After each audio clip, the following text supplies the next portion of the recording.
The Fearless Podcast, in a time of deceit, telling the truth, is a revolutionary act.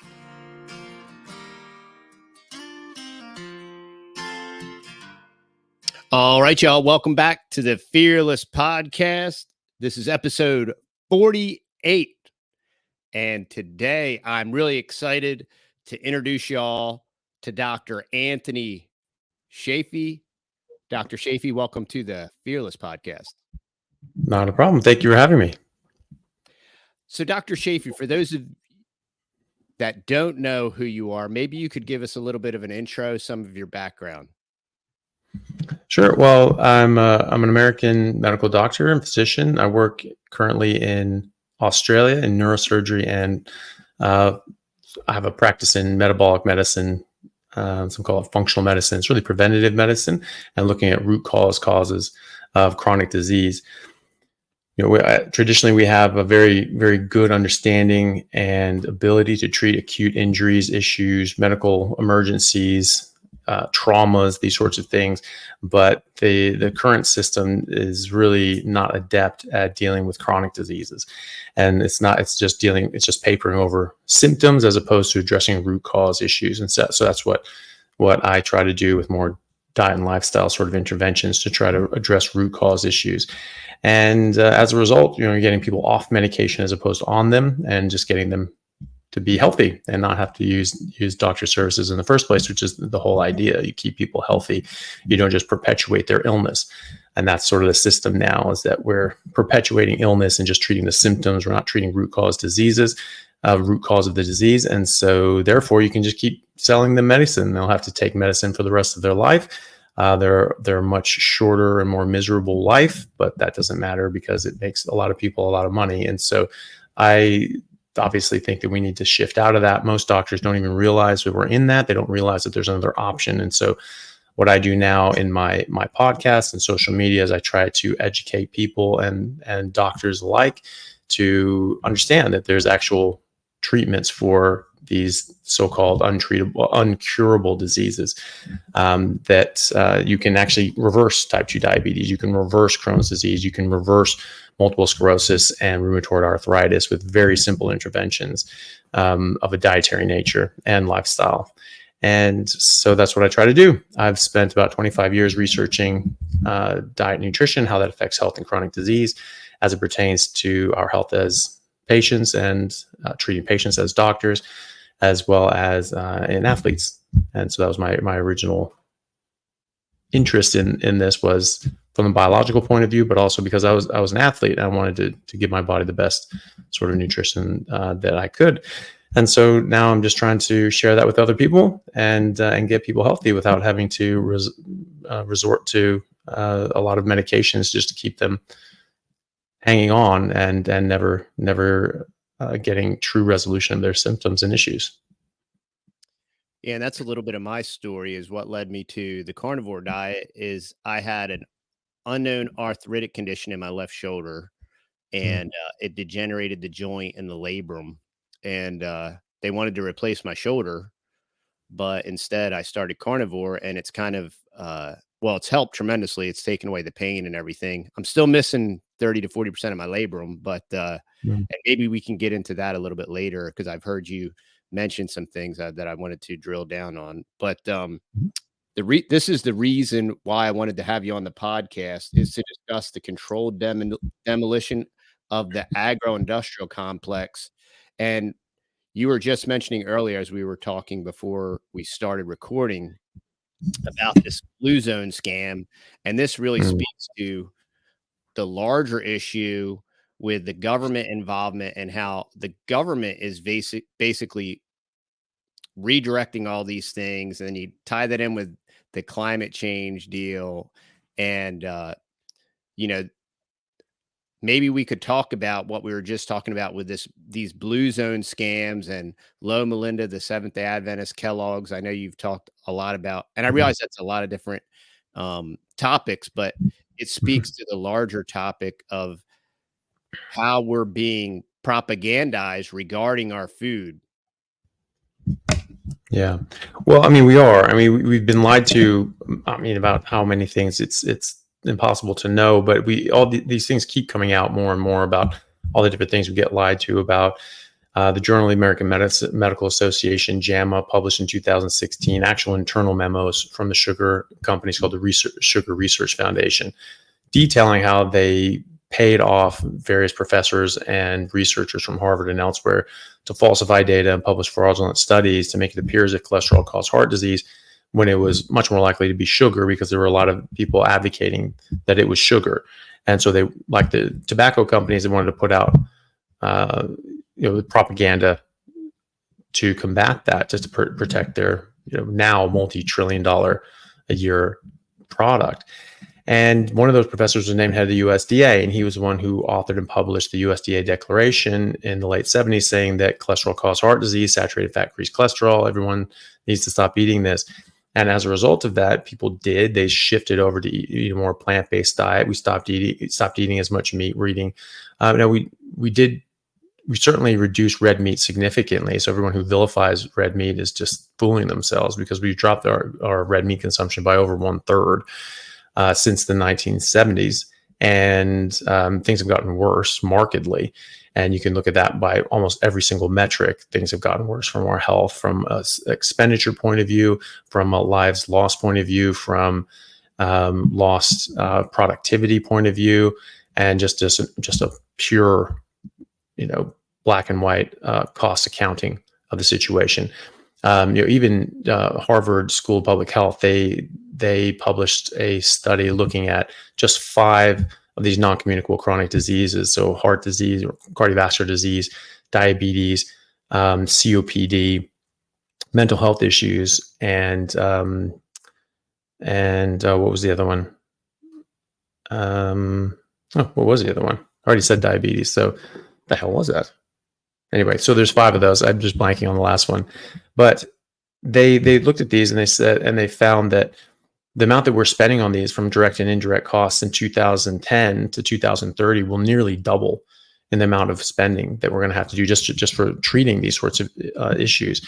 And it's going to be upwards of $13 trillion a year that we'll be spending worldwide just on those 5 disorders. But that doesn't take into account the lost opportunity costs. So people have sick days, are not working, there's loss of productivity, and people going on disability, all these other sorts of factors that go into it.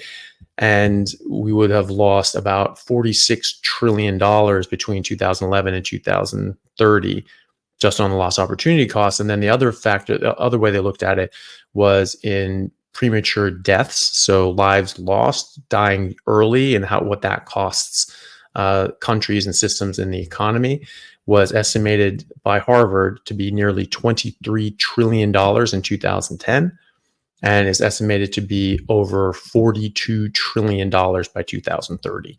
So per year, worldwide. So, $13 trillion a year in just direct and indirect spending, then $42+ trillion a year in lives lost, and then all the trillions of dollars in opportunity costs. I mean, we're talking, what, $60 trillion a year that we're going to be destroying out of the economy or shoveling somewhere else. I mean, there's some of these industries are obviously profiting from that, as some of that $13 trillion goes into that. The rest of it is just lost. That's just lost to society and to the world.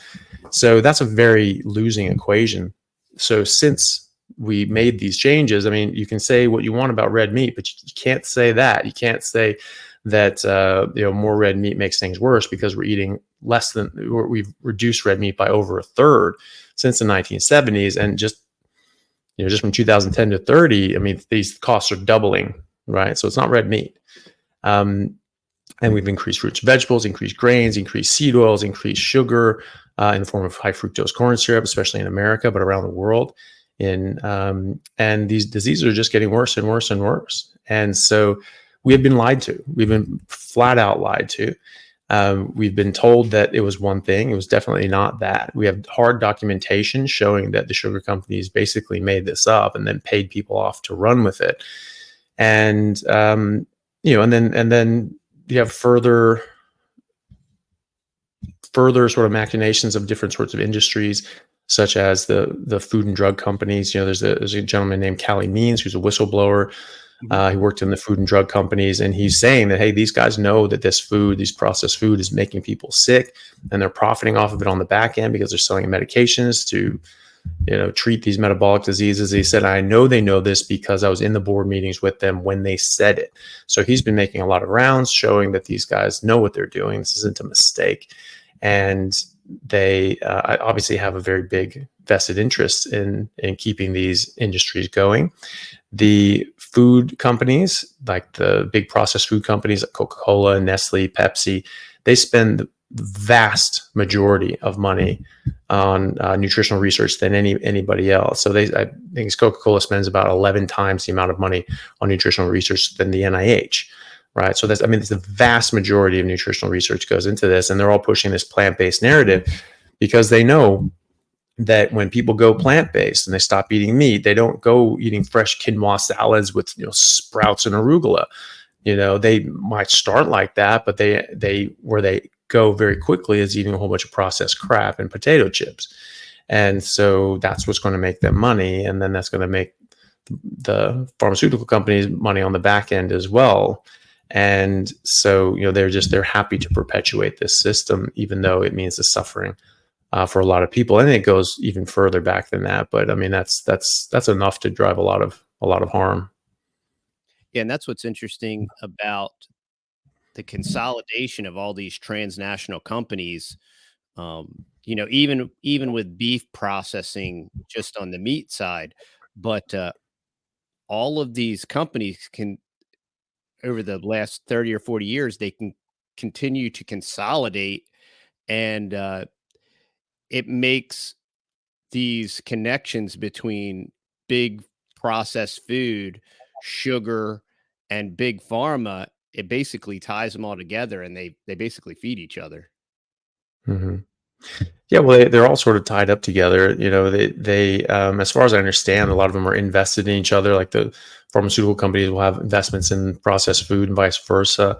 And so, and it's just one step further to have them, get involved in the manufacture of each other. But it's it's one thing for food companies to want to sell their product, whatever, and it's one thing for pharmaceutical companies to want to make a profit. I have no problem with them doing that. It's just that we need to understand that what they're trying to do is a product development program, right? So they want to have a product that's they can sell perpetually year after year, and so Goldman Sachs had a slide from one of their meetings that got leaked. And it said, something to the extent of, is curing people of disease, is that a viable business model? And so of course the answer to that is no, it's not, because once you cure something, then it's gone. And people say, well, what are you talking about? Cured smallpox, you cured polio. Like, how long ago that was? Like, we haven't cured a damn thing since then. Now it's just perpetuating it. Now it's just perpetuating these disease states so you can live with it. Chris Rock had a whole big bit on this in the 90s in one of his stand-up specials. He said all of this stuff back in the 90s. And he just called it all out just perfectly. He said, they're not going to cure a damn thing. It's like, buying a Cadillac that's bumper doesn't fall off. They have like metal that can orbit the moon and go past Jupiter.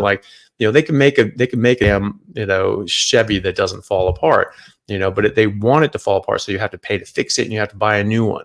And so that's the thing. They want money on the return. You just have something that works, like a body or a car. You never need to get it fixed. You never need to pay for it. And so that's what he was saying. He said they're not going to try to cure anything anymore. They're just going to try to make you able to live with it. And he's right. That's their business model. And fine, that's their incentive. We just need to understand that as consumers, that's what they're trying to do. They're going to be really good at making things that allow us to live a long time with something, so we can keep buying something, or some things you need a one-off every now and then. But what they're not going to do is try to find the cures for anything. And so we just don't look to them for that. We don't wait for a pill to come out. We look at ourselves. Okay, so independent research have to look at this. Independent doctors have to look at this. Patients have to look at this and say, okay, how do I get myself better?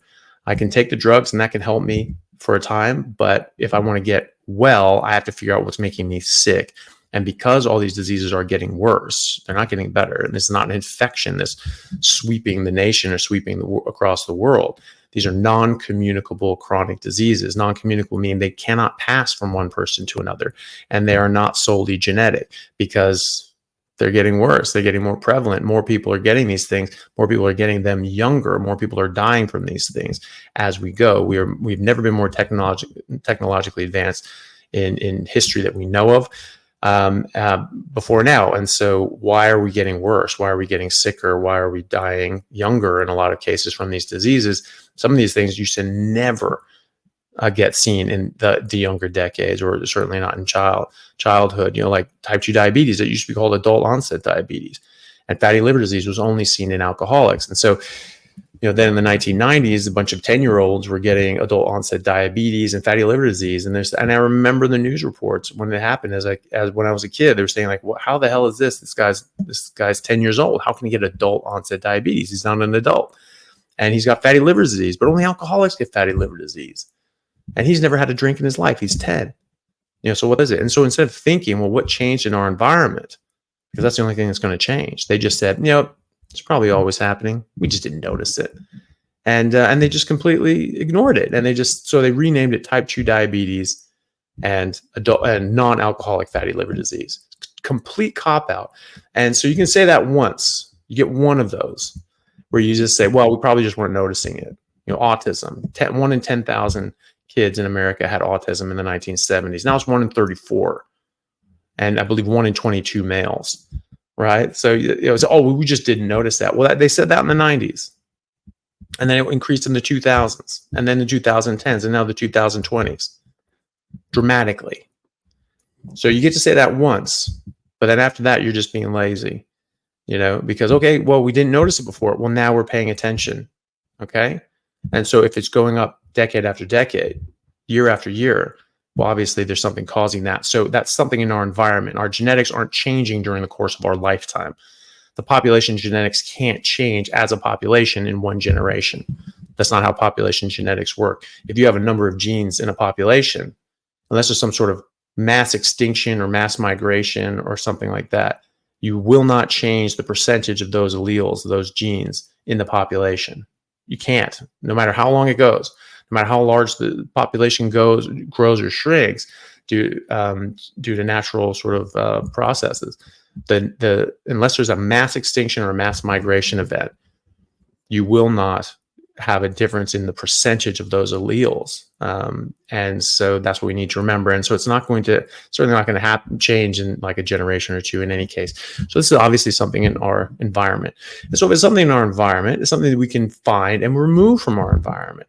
And I think that that's what we sort of figured out with the carnivore diet. It's like, okay, well, biologically, we've been eating a meat diet for millions of years. We've been apex predators for at least 2 million years. We've only been eating these plants that we've been eating for about 10,000 years. And that's only certain populations. Native Americans, Native Australians, they've only been doing this for about 100, 150 years, right? So they've had no time at all to adapt. So Europeans and other people that have had agriculture longer, they still get sick. It just takes longer. Whereas Native Americans have a far higher rate of these non-communicable chronic diseases, these NCDs, than the rest of America. Same with Australian Aboriginals. They have a far higher rate of non-communicable chronic diseases. In fact, when I first came to Australia to practice medicine, I was told day one, if you get an Aboriginal patient, that whatever their age says on their sheet, you just add 20 years to that because they just age so much more quickly. They just get diseases so much faster than anybody else. And so if you have someone in their 30s, you have to consider them as a geriatric patient because they just get these diseases faster. They get cancers faster. They get diabetes faster. They get heart disease faster. They get autoimmunity faster. So it is something that's affecting us in our environment. And I think it's very clearly largely to do with what we're eating. And then what happens? You have a cause that's causing an effect. If you remove that cause, the effect should go away. Okay, so let's run that experiment. You have someone with autoimmunity, you have someone with diabetes, just start eating meat. It's a, complete elimination diet. Maybe there's a few things in there that are making things worse than others, but just clear the slate. Just eat meat. What happens? Autoimmunity goes away, antibodies go down, diabetes goes away, all these other diseases go away, all these issues go away, people's weight improves, all these other sorts of things. I see that every day in my medical practice, and I get people off medication. I rarely put people on very rarely put people on medications. I'm generally getting them off medications, and it's so I mean, that the proof of the pudding is in the eating, right? So okay, let's just try it, see what happens. Okay, well, we try to see what happens, and then that's what we're seeing. So I have hundreds of patients to speak from. I know dozens of other doctors that are doing the exact same thing, and they're having the exact same results with their patients. And there are large clinical trials showing the efficacy of this. And in fact, ketogenic diets have been shown in thousands of studies to be extremely beneficial in a number of different medical issues. And the ketogenic diet is an animal-based diet, because when you get rid of carbohydrates, you have to replace it with fat and protein. Well, where does that come from? It comes from meat. It's almost impossible to do that in a plant-based diet, and so they don't. All these studies do this with an animal-based ketogenic diet, and so that's what a carnivore diet is. And so, if you can extrapolate from all these ketogenic studies what should happen with a ketogenic carnivore diet as well, and we're just seeing benefits time after time. What's fascinating to me is when we encourage people to try carnivore, say, just do it for 2 weeks, Mm-hmm. because for myself, for my wife, for my family, for our friends that have tried it, for all the testimonials I've ever listened to online, within the first 2 weeks, you have a huge net positive benefit, and you just have all of these. For me, we went through a lot of different dietary phases, and we always tried to eat clean. We tried to eat organic. My wife had thyroid issues. My one son had gluten issues. So we went gluten free, and we were pretty plant based there for a while. Actually, when I started having my shoulder problem, there's a very good case for myself that by reducing the meat in our diet helped exacerbate my shoulder issue, maybe even created it in a sense because it just couldn't heal and repair. Um, but as soon as you implement a carnivore diet and just stay consistent for a couple of weeks, the results are astounding. And Mm-hmm. that's what it's a type of diet that um, it reinforces itself, because when you deviate from it, you feel terrible. And that's what was so fascinating to me. Here we are, we're eating clean, we're organic, we're gluten free, and we're doing all these talking points about what's supposed to be good and healthy. And I'm like, how come I feel so not good? I don't feel good. I feel old. I feel tired. I have these ailments. They're telling me I have a shoulder of an 80-year-old, and this doesn't make sense because we're really serious about eating right. We don't eat out, we don't eat fast food, we don't eat any highly processed foods, we don't eat but when you're in these plant-based, vegetarian-based, you're still getting like saturated with seed oils. And I think oils are a major factor to all this death and disease, because it's such a new uh, food, if you want to call it a Mm-hmm. food. It's this new food that's literally been injected into our food system. There's no long-term studies, there's no long-term trials, and we're watching the manifestation of this poisoning. It's what James Evan Pilato calls the food world order, and it's what Catherine Nelson Fitz calls the slow kill, how they've been manipulating our food system to make it addictive so that we eat more of it.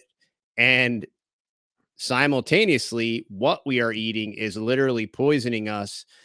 And the amazing part of it is they figured out a way to do it in such a slow way. Is the intention is they don't want to completely kill us. They want to keep us alive so that we are this perpetual consumer of the processed foods and the big pharmacological, whatever pill to offset whatever side effects we have.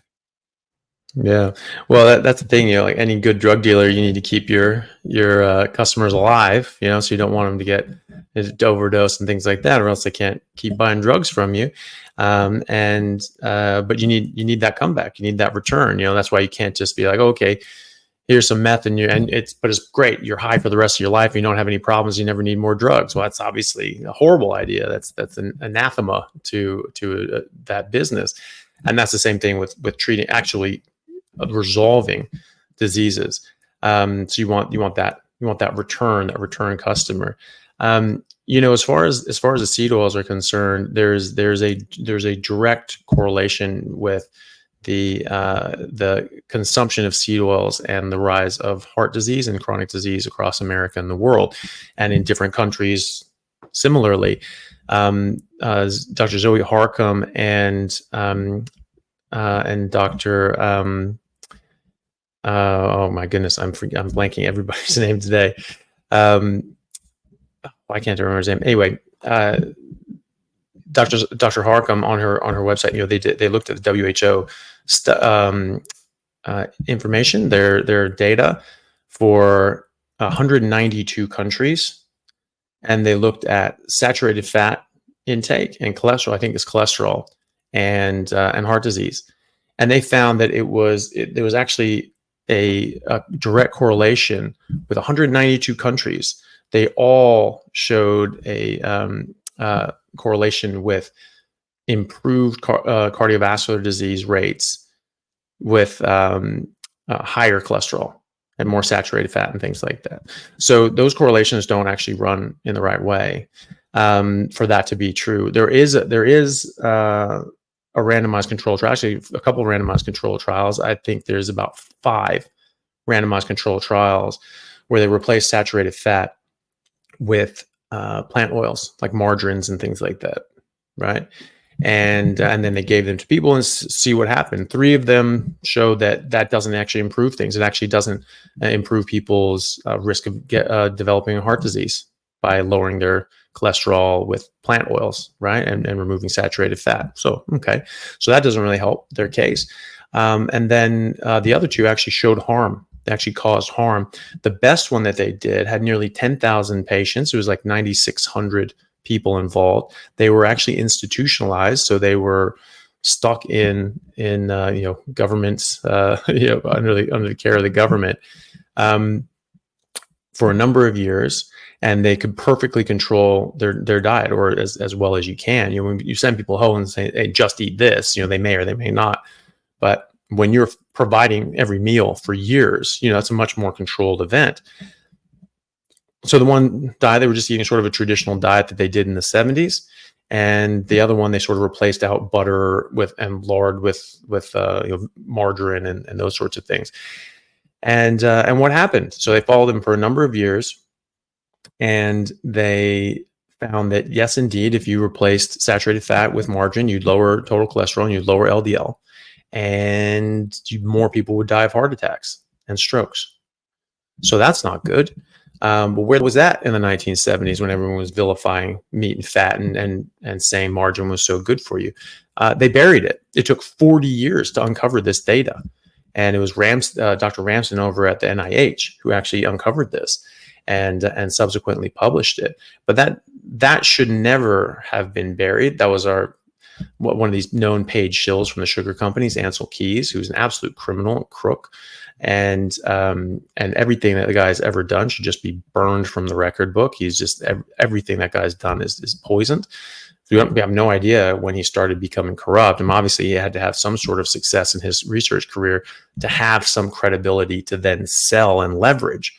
But who knows when that started? And so you just have to throw out everything that guy's done. And just wipe him from the history books. That guy just should never. I mean, no, you don't. You need to know that villains existed, but you take away all the credits that guy's ever received. So now we know about this. If we'd known about this then, that we should never have put forward these recommendations because they know they cause harm. They're saying, when I was growing up, that was it. You were supposed to eat margarine. You're supposed to eat seed oils. You weren't supposed to have butter. It was bad for you. But they knew that it wasn't. They knew that this was actually killing people by replacing butter with margarine and getting rid of fat and replacing it with sugar. They knew this, and yet they did that because that's just their financial incentive. It's truly sick. So the only randomized controlled trials we have on the subject, replacing saturated fat with polyunsaturated fats and vegetable oils, they're unsaturated fats in meat as well, but the plant oils and fats there, those have only either shown no benefit or harm. And then there's this direct correlation with increase in these diseases, and correlation isn't causation, but that randomized controlled trial that can show causation. That's the only type of experiment that can show causation. And so when you're changing out that one variable, you replace animal fat with plant fat, and more people die when you do that. That shows a cause and effect relationship. Yeah, and maybe we could talk about what we were talking about earlier with the blue zones, Kellogg's, Loma Linda, and that correlation there with the food pyramid and why we should eat breakfast cereals and all these different things, because it's the same exact kind of P mining, or, well, what it is it's monetary funding to create propaganda to promote a certain market segment, like in the case of the cereal industry. And I'm 47. We're probably similar in age. We're that same generation where, like, all of a sudden you need to eat breakfast cereals, and now you go into a grocery store and there's aisles of this processed breakfast cereal. And then this year they came out and said that, like, Lucky Charms is better for you than steak, and it's like, but that's all part of this very long propaganda campaign that started a very long time ago. And it leads to this whole technocratic oligarchy that's kind of controlling everything, because it's this scientism. Well, Loma Linda says this, and all of these studies say this, so that's why everybody should do this. So that's how we get the grant to fund. It's basically a propaganda payola wheel, is what it is. Yeah, well, it's just part of their marketing budget, isn't it? They just spend millions of dollars, hundreds of millions of dollars making studies that push their product, right? And so, it's a study. There's a study. I'm like, who cares? I mean, there's studies that say all sorts of nonsense. That doesn't matter. Just because it's published somewhere, it doesn't matter. It's really important who published it. There's a guy named Dr. Richard Horton from The Lancet. It's one of the top medical journals in the world, and he said that the majority of medical studies in The Lancet and these top journals are completely fraudulent and they're just false. And the rest of them have to be very suspect as well. And that's because of just all these corporate ties and flagrant conflicts of interest, manipulating data sets, manipulating sample sizes to get to the outcome that they want. Maybe running a study, and they did this a few years ago. It was caught, and I think the New England Journal of Medicine, there's a study published there where they had a study that was published, and they said, "Ooh, look how good this is." But when people actually dug in, they found that the study actually ran longer than that and ended up having very bad outcomes that didn't look very good to the powers that be that wanted that study published. And so they retroactively reset the endpoints that they were going to go, this is where we looked at it, and this is where we stopped the study, and it showed really good things. Yeah, but you actually ran the study longer and it showed very bad things. And so that's complete fraud. That is absolute fraud. And when you're talking about things that can affect people's health and potentially hurt them or kill them, I think that's criminal. That is a criminal offense. It's a malice of forethought. You're putting out a product that you know will cause harm or is likely to cause harm. And then it causes harm. And you are responsible for those deaths 100%, legally and morally and ethically. 100% you are responsible for those deaths and should be called to justice for that. This was echoed by the editor-in-chief of the New England Journal of Medicine and many other people. She said the same thing, that you just can't trust studies anymore. You can't trust the medical guidelines anymore. You can't trust these trusted bodies, these authoritative bodies. You just can't trust them. They're completely corrupted. We saw that in 2015 with the WHO saying that red meat was a likely carcinogen, and that processed meat was definitely a carcinogen, a known carcinogen. Well, first of all, if meat is not a carcinogen and processed meat is a carcinogen, what does that mean? That means it's not the problem with the meat. It's something you did to it in that process. You added something to it. You added spices, seasonings, chemicals. So those plants and those chemicals are what are carcinogenic, if anything. But the fact of the matter is that that is not what the data showed. There's a gentleman who was on that board for the WHO, and it's not all villains that work at the WHO and CDC. There are real scientists and doctors and researchers there, and this was one of them. And so he said that being on that panel was the most difficult thing he's ever gone through in his professional career, because he said that they threw out hundreds of high quality studies that showed absolutely no relationship between processed meat or unprocessed meat with cancer or any other deleterious health effect. And they threw those out in favor of extremely poor quality studies with extremely tenuous connections between what they called meat and colon cancer. And it was only like an 18% increased risk. When you're looking at epidemiological studies, it's background noise unless it's over 200%. So, and they know that, but the public doesn't know that. And so when you just push this out, it's just like Hitler said, you repeat the lie, you say it over and over again until people just start believing it, and they believe that it's true. Because, oh, well, everyone knows this. Okay, well, where's the evidence for that? There isn't any. So that those studies, they would call things that had in meat that were used as an ingredient in food, they would call the whole thing meat, right? Mm-hmm. So fast food was meat. Pizza was meat, right? Because sometimes the toppings are meat. And fast food was meat because you might have a burger patty, ignoring the bun, ignoring the fries, deep fried in seed oil and the sugary drink or the artificially sweetened drink. All of that is meat. All of that counts as meat, right? And lasagna, sandwiches. I mean, like this is the kind of things that people do. It's any sandwich. Apparently, that's meat now. Because it may have meat in it, and that's something that Professor Willett from Harvard was doing. That he did his study that said, "Oh, diabetes. Red meat causes diabetes." Or is associated with diabetes, because you can't say cause because he didn't do a cause and effect experimental relationship, because he just does epidemiology so that he can manipulate the data and show whatever the hell he wants. And so he was calling pizza, lasagna, and sandwiches meat. And look, meat causes diabetes. No, that's not meat, buddy. And you know that. And in fact, there are experimental studies looking at ketogenic diet, meat-based ketogenic diets, reversing type 2 diabetes in large clinical studies out of Virta Health in the US. And I do this all the time in my patient population. I have never seen a case of type 2 diabetes not just reversed completely when you go on a meat-only diet. So meat's not causing diabetes if a meat-only diet is reversing it. So, it's pretty wild that they said this, but, the University of Washington in Seattle actually published 2 years ago a massive paper where they looked at over 800 studies on the subject of meat and red meat and cancer. And they found that the ones that had a tenuous connection were, in their words, junk studies and lazy science.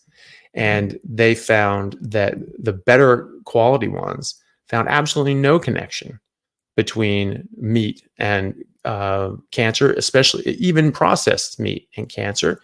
but especially not with red meat and cancer. So, this is just a fraud. And so that gentleman who was on that board at the WHO, he said that was very difficult watching that happen. And he said that they were all vegans, vegetarians, and Seventh-day Adventist church members. If for people that don't know, the Seventh-day Adventist Church has held since the 1800s that meat is sinful. It causes lustful feelings and therefore is a sin.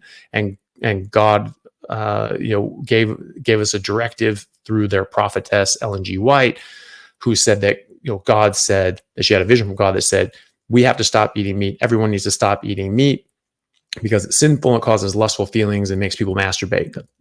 Look it up. This is just historical fact. Yeah. Sounds crazy, but there's way more crazy. That's what they say. It's stranger than fiction. Now, real life is just bizarre. The things that people do, but that's what it was, and that's a historical fact. So he was saying, it's like, look, you guys are vegans, vegetarians, and Seventh-day Adventists. You need to declare your biases. This is biased, and you need to declare that and let people know where you're coming from. And they refused. So people don't know that.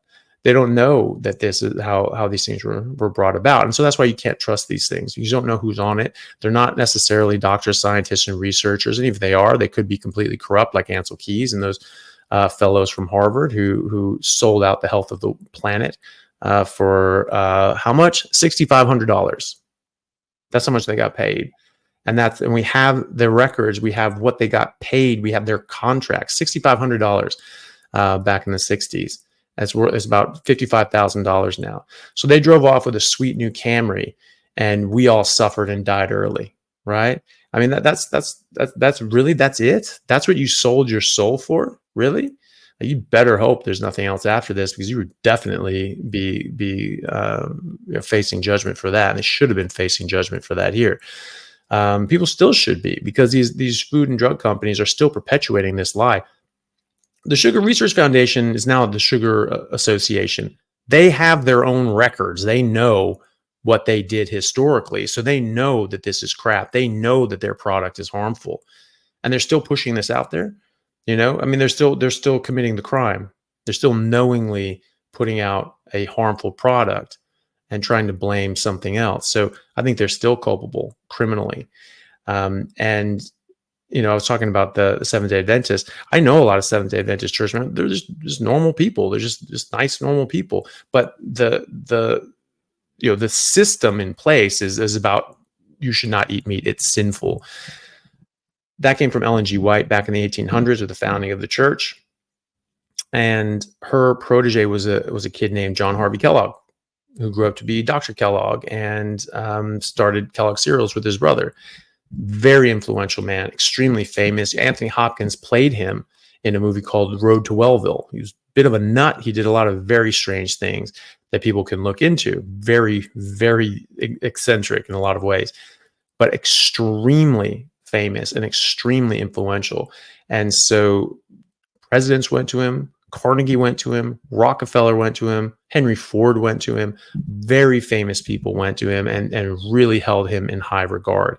And was probably a very smart guy, but at the same time, he was extremely ideologically conflicted. And so he would spend a lot of his time inventing things, and a lot of things we invent were these plant-based meat alternatives and Kellogg cereal. And he talked about this, like, you need to eat a bland plant-based diet to suppress your sexual urges and masturbation. And people would take their kids to him at his sanitarium in Battle Creek, Michigan, to help deter them from masturbating, because it was just such an evil sin that this happens. Now, Ellen G. White wrote about this in one of her dozens of books that he was the typesetter for. So this was ingrained in his brain because he's just reading all of her books from an early age. And in one of her books, I think it was called A Solemn Appeal to Mothers, she says, if your child masturbates but once, it's like putting a gun to their breast and pulling the trigger. They are dead in that instant. And so they really took this seriously. And he's a 12-year-old boy reading this going like, oh my God, this is the worst thing ever. And this is coming from a prophet of God. Obviously, this is real stuff. And so he was really, really serious about that. And so he would put people on a plant-based diet. He would put people on, Kellogg's Corn Flakes, and he would also circumcise them. He would circumcise children, he would circumcise boys, and he would circumcise girls. without anesthetic, right? And he said because the pain would act as a deterrent for them masturbating, and you leave them in pain, you leave them suffering, and they don't want to touch that area for a few weeks. And when it heals up, they're like, oh, okay, no, I don't want to do that. And, in a boy, it makes it more difficult to masturbate because without a foreskin, there's not as much play. With a girl, I mean, you're removing the sensitive parts of the organ. They remove the clitoris and the labia, right? So, I mean, it was just disgusting what this guy did. He was the one who actually influenced the medical establishment in America, saying that everyone should circumcise their boys for hygiene reasons. That it was much more cleanly and much more hygienic to circumcise people. It's just like, really? Why have we never needed circumcisions? I mean, why don't animals out in the wild need circumcisions? I mean, this is, like if that was causing such a huge burden of disease in nature, it wouldn't have happened. And then so, they started circumcising people, but the reason was not for cleanliness reasons, not for hygiene reasons. If you just wash yourself, circumcised or uncircumcised, you have the exact same health risks, exactly the same, as long as you just practice basic hygiene, right? If you never wash yourself under your foreskin, sure, that actually increases your risk of penile cancer by 3-fold. Fine. It's soap, it exists, right? And so, it's that's not an excuse. And so, but the reason he did it was to deter masturbation. But at the same time, we didn't walk it back. It didn't say like, all right, you figured it out anyway. Just stop circumcising. You don't actually need to do that. That stayed. People still think, I talk about this stuff, just the history of this, that's on the record. People can look this up. They say, no, you circumcise people for cleanliness and hygiene reasons. Like, they're still saying this stuff that he said over a century ago in order to trick people into circumcising their kids. So it's pretty crazy, but obviously, Kellogg's sort of has a life of its own now. They're a multi-billion-dollar operation, maybe even, higher than that. And they want to perpetuate themselves now. Now they want to make money, whether they have the ideology that Mr. Kellogg's had or not, Dr. Kellogg. I don't know, but the Seventh-day Adventist Church, they haven't stopped yet. They founded like 20 cereal companies themselves, such as Sanitarium Foods, which is the largest cereal manufacturer in Australia. And they make Wheat Bix, those disgusting things, that people somehow eat. That's one of their main products.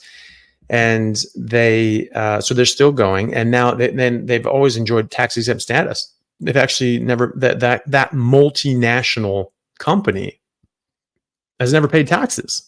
Right? Because it's just a church bake sale after all. They're just selling some cookies, And so now you have the church and their ideology, this warped ideology that somehow the food that we've been eating for the entire existence of humanity is now somehow bad for us. That ideology from the top down, the people, controlling the wheels, that now they have just billions of dollars behind them. Right. So now they're just doing what the hell they want to do.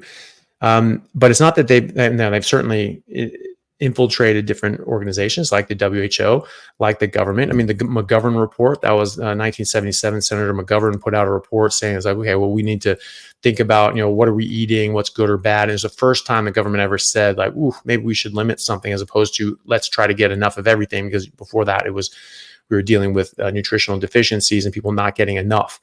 And now we're like, oh, no, we're having too much. We don't want all this saturated fat, and cholesterol could be bad for you and cause heart disease. So you need to limit that. That report, the McGovern report, was written by a Seventh-day Adventist church member, right? So, it's not like they just had this ideology put out there in the 1800s and then just like left it to bed. No, and it's not like they just started corrupting institutions now. In fact, a lot of the institutions they founded the processed food companies, right, with Kellogg's cereals, and then 36 cereal companies like Post came up out of Battle Creek, Michigan, around him due to his influence. And then Sanitarium Foods founded 20 of their own cereal companies. It was all to replace meat with plant-based foods. That's where it's most important. Sanitarium Foods. Sanitarium Foods, yeah. Because the thing is that that's their hospitals. Their medical centers are called sanitariums. So Kellogg's hospital is called the Battle Creek Sanitarium. And so it's sanitarium foods, right? And it's just what you can expect to get fed in their sanitarium. So, run if you ever faced with that. And they've got hundreds. They've got hundreds of institutions around the world. I'm sure they do a lot of very good work with that. I'm not taking that away from them, but this side is really corrupt. And so in fact, they founded a lot of these institutions. So they founded the processed food companies.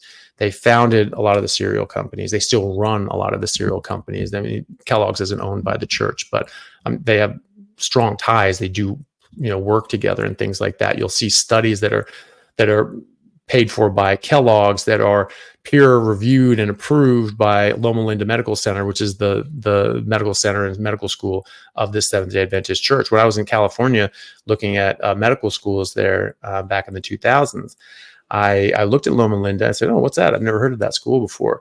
And there was a reason for it, because as soon as I looked at it, I got a message that popped up on the computer that said, "If you're not a member in good standing of the Seventh-day Adventist Church with a letter from your deacon showing that, you're not even allowed to apply for medical school here." And I was like, okay, whatever. And that's what that is. And, so that's the thing. They're part of the peer reviewed system, right? So that anything that's plant-based and says that meat's bad, absolutely come right through. So this whole idea that, the literature, there's a study, it's just these people patting each other's back. It's just, just old boys